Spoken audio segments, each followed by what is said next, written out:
조갑제 TV 시청자 여러분 안녕하십니까. 2024년 8월 4일 오후 6시입니다. 우리나라 정치의 세계에서 김종인 전 국민의힘 비상대책위원장은 아주 독특한 위상을 갖고 있습니다. 2016년 4월 총선에서 당시 민주당의 비상대책위원장으로서 선거를 지휘해 가지고 그 총선에서 이겼습니다. 그 힘으로 문재인 대통령이 등장할 수 있었습니다.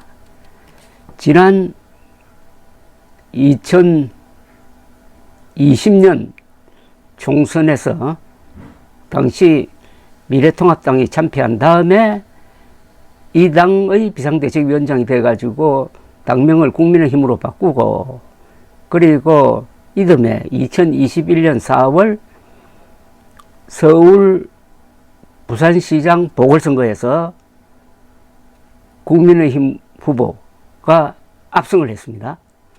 이때도 김종인 위원장이 큰 역할을 했습니다. 2021년 4월 서울 부산시장 보궐선거에서 오세훈, 박형준 두 사람이 이긴 것이 그 이듬해 윤석열 대통령 등장의 밑거름이 되었습니다. 그리고 지난 총선에서는 개혁신당의 일종의 선거대책위원장 역할을 해가지고 이준석 의원이 등장하고 개혁신당이 3석을 확보하는데 또 큰 도움이 됐습니다. 이렇게 보면은 김종인 전 위원장에 대한 호불호를 떠나서 한국 정치의 흐름을 꿰뚫고 있는 분이라는 것은 부인할 수 없을 것이라고 생각합니다.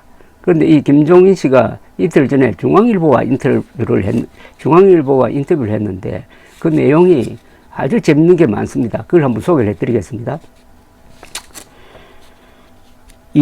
우선 윤석열 대통령 부부와의 인연을 설명을 했습니다.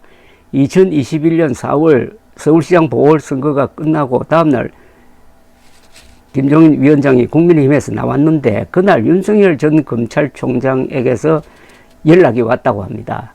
드릴 말씀이 있으니 꼭 뵙고 싶다고 했다는 겁니다. 일주일 뒤에 만나기로 했는데 약속 하루 전날에 윤 전 총장이 제3자를 통해서 약속을 취소했다고 합니다. 석 달쯤 지나 김건희 여사가 전화를 해서 자기 남편을 도와달라고 하여 아크로비스타 지하의 식당에서 만났는데 그때는 윤 전 총장 부부가 함께 나왔다고 합니다. 김 여사는 20분쯤 앉아 있다가 먼저 일어섰고 단둘이 이야기하는 자리에서 윤 전 총장이 앞으로 도와주시면 잘 따르겠다고 하더라는 겁니다. 그런데 그 뒤에 있었던 스토리는 여러분들도 잘 아시다시피 국민의힘 총괄선대위원장을 하다가 윤석열 대통령과 사이가 틀어져서 물러났죠. 이번 여당이 22대 총선에서 참패한 이유에 대해서 김종인 위원장은 경제정책 실패가 근본적 요인이었다고 설명을 했습니다. 지금 자영업자, 소상공인, 서민들이 먹고 살기가 굉장히 힘들어 정권이 바뀌었으면 뭔가 달라지겠다고 하는 기대가 크기 마련인데 이 정부는 재정 건전화를 내세우면서 각자 알아서 먹고 살라고 해버린 셈이 되었다는 겁니다. 그러니 정부에 대한 반감이 안 생길 수가 없다는 해석을 하고 있습니다. 그는 재정 적자를 너무 죄악시하면 안 된다면서 꼭 필요한 곳에는 돈을 써야 한다고 했습니다. 윤석열 대통령에게 하고 싶은 충고로서는 관료들은 대통령의 성공에 대해 별 관심이 없다는 것을 깨달아야 한다고 했습니다. 아주 따끔한 충고입니다.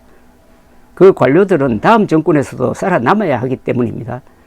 윤 대통령이 자기 마음대로 후계자를 만들 수 있다는 생각도 버려야 한다고 했습니다. 김종인 씨는 지난 총선은 윤석열 정부 2년에 대한 평가였던 것이고 오히려 한동훈 대표는 패배를 최소화하는 데 기여했다고 보는 사람들이 많다면서 한동훈 당선은 2021년 전당대회에서 이준석 대표가 30대 중반에 당선되었을 때와 비슷하다고 했습니다. 김종인 씨는 한동훈 대표가 전당대회에 출마한 것은 자기 대통령을 목표로 한 것이다. 그런데 윤석열 정부가 잘 돼야 한동훈 대표도 대통령 희망이 있는 거지 윤 정부가 잘못하면 가망이 없다. 그러니 윤 대통령과 한 대표는 윤석열 정부의 성공이란 목표가 똑같다. 그러니 거기에서 어떻게 배신이 나올 수 있겠나라고 했습니다. 그렇다면 윤석열 대통령의 가장 큰 실책인 의료 대란을 수습하지 못한다면 한동훈도 같이 간다는 이야기도 되겠습니다. 김종인 전 위원장이 이준석 개혁신당 의원과 한동훈 대표를 비교하는 이야기가 흥미로웠습니다. 김종인 씨는 이준석 의원이 2022년 대선과 지방선거 승리에 기여했는데 국민의힘에서 쫓겨났지만 그래도 이번 총선에서 당선됐기 때문에 2027년 대선 때 유력 주자가 될 수 있는 기반을 갖추게 되었다고 평가를 했습니다. 여기에 한동훈 대표까지 등장하면서 보수 진영의 세대 교체 가능성이 훨씬 더 농후해졌다고 생각한다. 두고 봐야 하지만은 한동훈 대표와 이준석 의원이 대통령 후보 자리를 놓고 경쟁할 수 있는 계기는 만들어졌다고 생각한다고 했습니다.